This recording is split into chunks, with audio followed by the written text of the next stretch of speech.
Good morning, my loves. Happy Saturday. I'm in the woods. I wasn't yesterday.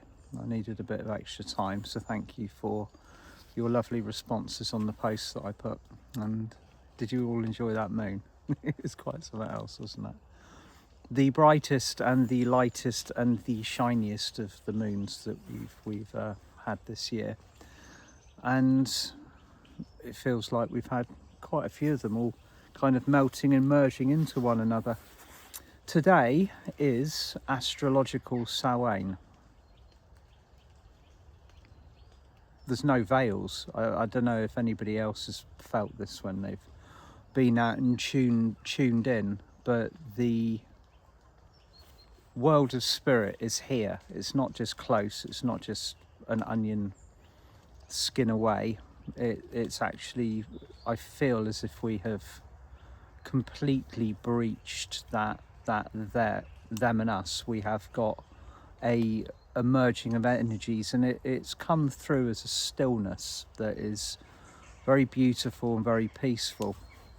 And before I hit the record button this morning, I sat here and I tuned into it, and I was like, well, that's why I needed to do this video today. So there you go. What do we do when the veils come down, when they become thin? And to the best of my knowledge, they will remain this way. It kind of goes almost hand in hand with a lot of the other things that we have received, or the things that we've experienced over the course of this year. I keep being brought back to what happened in March when the third eye lost its final veil of amnesia, which when we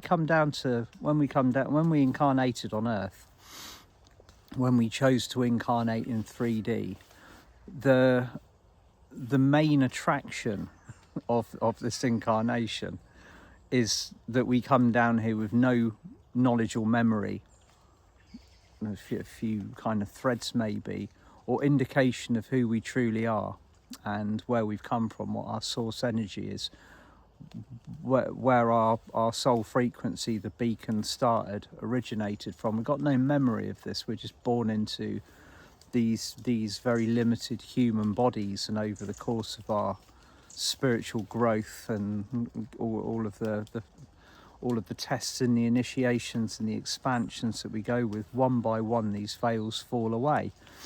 And I did my event, the Soul Shard Retrieval, the other night, and I'm always very honest about the processes that I go through. The leading up to the event, I was almost kind of wrestling with myself as to whether to stick to exactly what I advertised or go with the flow that I really feel that the field needs. And I went with the flow. Notably, a couple of people picked up on this, said you didn't talk about this and you said you were going to. And at the moment, I feel that it's a very, hands up, I admit that. I was going to be talking in this event about the Fall of Atlantis, the darkness of it, the darkness that is still being represented, repeated, and shown in the shadows all around us. But I also took into consideration the human aspect of us, who each and every one of us is going through this process, and what it is that we need right now at this moment in time. I think we can all very clearly see, if we're looking, the shadows all around us. And this is why March became so huge for me when the blue light came through on the 29th of March, kind of orchestrated, guided and overseen by Merlin, and washed our third eyes clean of our ability to remain in illusion. All of a sudden we've just got this very, very technicolor world, almost as technicolor as the beautiful leaves that are kind of slowly but surely filtering down from the trees. We can see everything now, especially on a day like today where the veils are incredibly thin. We are privy to both light, dark, all of the other spectrums and frequencies around us. That leaves us in a very unique position, because we're no longer the spiritual toddlers that we were. And I say that with the greatest reverence to all of us on our ascension pathway. We will always be learning. If there's people out there that are kind of touting themselves as great masters of their craft, and they've learnt so much, and they've reached the pinnacle of their experience, and kind of looking down upon the smallness of the world and everything like that. And it really isn't like that. We are just beginning. We are only just beginning to touch the say our ascension process is an iceberg. You see it in the water. It's like, oh, I'm going to avoid that with my ship. And then you happen to be privy to all of a sudden being able to see what's underneath the surface of the water, and you realize that iceberg is colossal. There's only maybe 5 or 10% of it visible above the water. And I feel that's what's become apparent to us this year, is the vastness of A, our process, B, what we are working through, and C, the level of illusion, and with a good healthy sprinkling of darkness in there, that this world has been living in for so long. We've always known it. We've known that the shadows exist. We know that we got here somehow, and we also are very aware of the fact that this is a learning process, one that we are evolving from. But I really feel that this, maybe even today, if we allow it to be, marks the beginning of the true movement through our ascension process. A lot of people are hanging very much on the date of 2032. I always talk about the journey that we are currently going through, the 20-year window between the cosmic moment, the 21st of December 2012, and the target date of 2032. Been asking myself, and have been asked by many people over the years, what happens in 2032? What happens when the world is predominantly fifth dimensional? Are we going to be kind of catapulted into a peaceful golden utopia where everybody is happy and we live in perfect peace and harmony with ourselves, each other, the animals, the land, the trees? We breathe clean air, we bathe in and drink clean water. And the answer is, currently at this moment in time, no, we are not there yet, and we won't be there in 2032. Work will just be beginning. Okay, if you imagine the establishment of this fifth dimensional consciousness, the target date of 2032 is when it is going to be fully implemented, and that we have the majority of people on this planet who have acknowledged their ascension process and moved into a position of self-responsibility. And that, my loves, is kind of the topic that I want to look at today, is self-management, self-regulation, self-responsibility. Because another thing that's become increasingly visible over the course of this year, to me, to all of us, is that so many of us feel like we have to save the world. Okay, I know that's how I started out. It was, here I am, I'm on planet Earth. I remember tiny little snippets of my past life master incarnations, and when they come back, they're amazing. Every time you receive something, you glow, you boost, you grow, you evolve. And then you kind of settle back into the rhythm and the flow of what we've actually got to do here. And each of us individually are incredibly powerful and incredibly important and pivotal to this ascension process. And when I first started this, I believed that it was my job to save the world. And when we and each, I believe, I feel in the center of my heart that every single light worker on the planet has got that level of responsibility buried in buried in your circuit somewhere, that there is a need to sort this planet out, to be the one that holds the weight of the burden of the process. And that is one of the main shadows of the Fall of Atlantis. Okay, the shared responsibility, or the guilt that we felt collectively and individually when Atlantis sank, and we had absolutely zero power over stopping it, or creating an alternative, or diverting it, or doing whatever. And so as Atlantis sank beneath the waves, each of us took on a huge amount of personal guilt. And that also echoed around the world. The event was catastrophic to the point where it wasn't just an isolated incident that occurred in the middle of the Atlantic Ocean. There was a shockwave that went all around the world, lapping it multiple times, embedding itself in the rocks, the trees, the DNA, the memories of every single one of us. So I feel that when we've awoken on this pathway, when we've adopted an ascension role, the opening of the spiritual pathway, one of the first things that comes out is the I must prevent that happening again. And also, I was maybe responsible the last time, so therefore I'm going to make sure that I have fully stepped up so that does not happen again. And it doesn't mean that we have a saviour complex. It simply means that we are good people and that we are intending to do the right thing.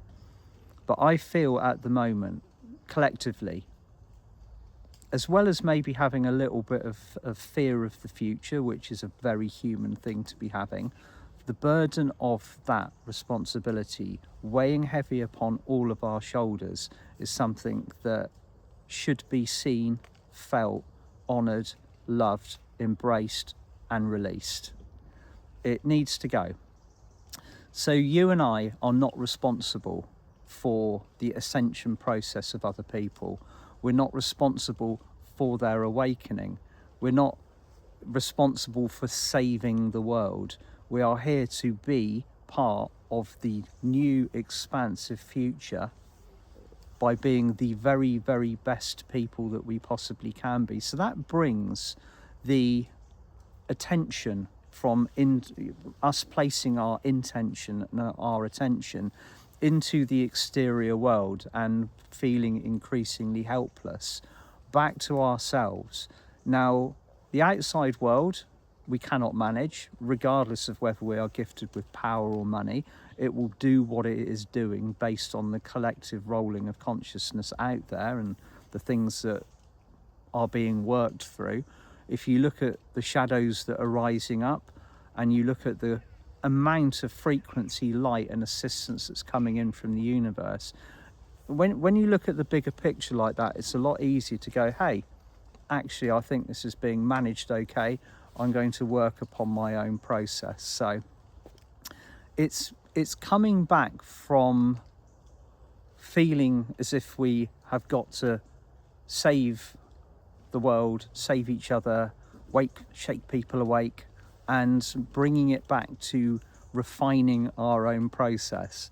And again, this is a drum that I've been beating for a long time now, and inadvertently other people are really beginning to see, feel and pick up on this.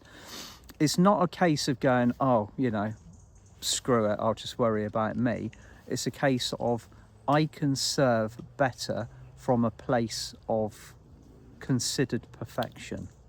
Okay, when you have got yourself absolutely where you need to be, you've cared for yourself, you've loved yourself, you've dealt with the things that are coming up, you have lost this burden of responsibility that you feel that you must have as a light worker for the world and all of its suffering.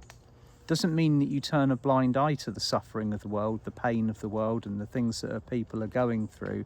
It just simply means that from an observational perspective, your awareness and your love goes there without the emotional attachment, and you are fixing what is painful and what is coming up and what is revealing itself within you at the moment. If you quieten down the mind on a day where the veils are so thin today, and spend a bit of time working with your inner child, you'll realise that how many of us have inner children that are just absolutely freaking out at what they're being shown at the moment, what they're seeing, that constant alarm bell that's ringing, that things are changing, stuff isn't quite right. You know, that needs fixing, this needs fixing, they're doing this, they're doing that. And this is where social media has to be consumed with utmost care, because the entire shaking the world awake thing is what has kind of affected what we call the truther community so much. Shout your message from the rooftops, get the information out there. Yes, that needs to be done. People really do need to know what's going on in this world. But that doesn't go any further than maybe making sure that the information is available and visible. You can't go and shake somebody awake. You can provide them with the information that will wake them up, but then using your intention or your emotion or your anger or your frustration, that then meets the brick wall, or it gets fed into the soup of anger and frustration and all of the rest of it that's floating around. So bring your process back to you on this fine, beautiful autumnal in the northern hemisphere day, when the veils are absolutely non-existent. Use that sight, that precision, that clarity, that ability to move between worlds uninhibited, to really see what it is that you need and feel, and that you need to be doing, and that you feel is absolutely perfect for yourself. Signing that highest soul contract is something that most of us, if not the majority of us on the Ascension pathway, have done now. We've been presented with it in whatever form on many different occasions, and this is also something that's been running all year. If you're here on your spiritual pathway, if you have decided to commit yourself to the evolution of Mother Earth, yourself, and everything and everyone around it, you will be here for your master incarnation. And it's really funny, once that has been signed, how the complex and unnecessary begin to fall away. Because the ascension process isn't complicated. Being fifth dimensional isn't complicated. A heart-centered world is not complicated. It is simple. When you are living in the heart, when you are absolutely attuned to nature, to the organic, to everything, the breathing, moving pulse of the energy flow of life itself, all of the unnecessary falls away. So this is what I personally am working on with myself. If it's not necessary, if it's a waste of energy, if it's not doing me personally any good, I'm leaving it. I'm letting it fall away. Not doing it. There needs to be no drama with this. And this goes the same. This also applies to our engagement with the 3D matrix and the system. Okay, because there's a huge amount of anger. There's this collective rage and fear directed at the powers that were at the moment for the audacity of the things that they're doing. What happens if everybody, you just think about what would happen if everybody just went, no thanks, and walked away from it? No drama, no fuss, no post on Facebook about I'm leaving the matrix or I'm doing this, bye everybody, slam the door behind you kind of thing. We just simply walk away. we don't engage with the things that we don't want to engage with. And that comes down to also, you know, on a bigger picture, supporting it structurally, financially, all of the rest of it. That's a conversation for another day, because we need also to, I think, be looking at how do we live in a higher system? How do we simplify things to the point where we are actually content? And I don't mean radiantly, joyously, skippingly, singingly happy every day, because we're humans. Some days we're going to feel good, some days we're going to feel like our emotional fields are processing. But I'm talking about a level of contentment with our lives that does not involve continual pressure, continual weight upon our shoulders, that collective weight of responsibility that we feel that we have to save the world. At the moment, it's about bringing ourselves into fruition. I hope my words have been understood for the energy that I wish to express them with today, because I'm not talking about abandoning what we're doing in any way, shape or form. What I'm talking about is getting ourselves absolutely clear as the space between the worlds today, how they're all merging together. If you look outside your window, and maybe at the falling leaves, if it's autumn where you are, or maybe the buds that are beginning to appear on the trees if it's spring in the southern hemisphere, and just see the energy that's radiating from the world around you, how high frequency it is, how although we are privy and the shadows are visible, just how beautiful, calm, clear and very precise everything is feeling at the moment, and bring that into your reality. Okay, my loves, that's all from me today. I'm going to sit out here for a little bit longer and see what comes through, but I will see you all very soon. Love you all. Bye for now.